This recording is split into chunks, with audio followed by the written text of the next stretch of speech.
Sa bagunita ng mahal na araw, nananawagan ang mga lider ng Kamara na gawing panahon ito ng pagninilay, pagbabago at pagpapatibay ng pananampalataya. Yan ang ulat ni Vel Custodio. Nananawagan si Speaker Faustino Bogie III sa mga Pilipino na gawing panahon ng pagdinilay, pagbabago at muling pagpapatibay na pagpapahalaga ang mahal na araw. Umaasa naman si Dina magiging daan ng diwa ng mahal na araw sa mas matibay na pagkakaisa at pananagutan ng mga Pilipino para sa isang mas mahabagin at matatag na bansa. Sa pagdating ng mahal na araw, inaanyayahan ko ang bawat Pilipino na sandaling huminto at pagnilayan ang kahulugan ng mga araw na ito. Holy Week reminds us of sacrifice, forgiveness, and hope. Mga aral na patuloy na gumagabay sa ating bilang mga tao at bilang isang bansa. Sa gitna ng mga hamon ng buhay, paalala rin ito sa bawat kadiliman ang kasunod ang bukang liwayway ng liwanag at ang pag-asa ay laging may puwang sa puso ng bawat Pilipino.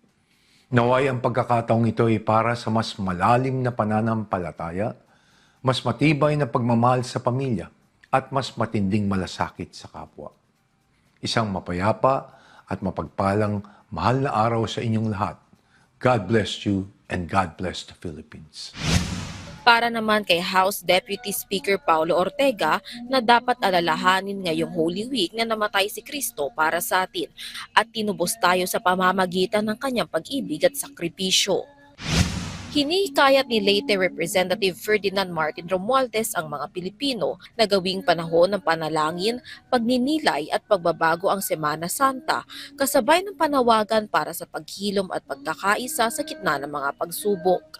Ayon kay Romualdez, ang mga sandali ng katahimikan at pagninilay ay paalala na hindi nag-iisa ang bawat isa at may Diyos sa patuloy na gumagabay sa ating buhay.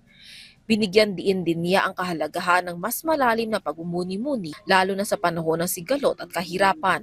Dagdag pa niya na sa gitna ng pagkakahati-hati, kawalan ng tiwala at mga pagsubok, maaari itong maging pagkakataon para muling pagtibayin ang mga ugnayan at pakikiisa.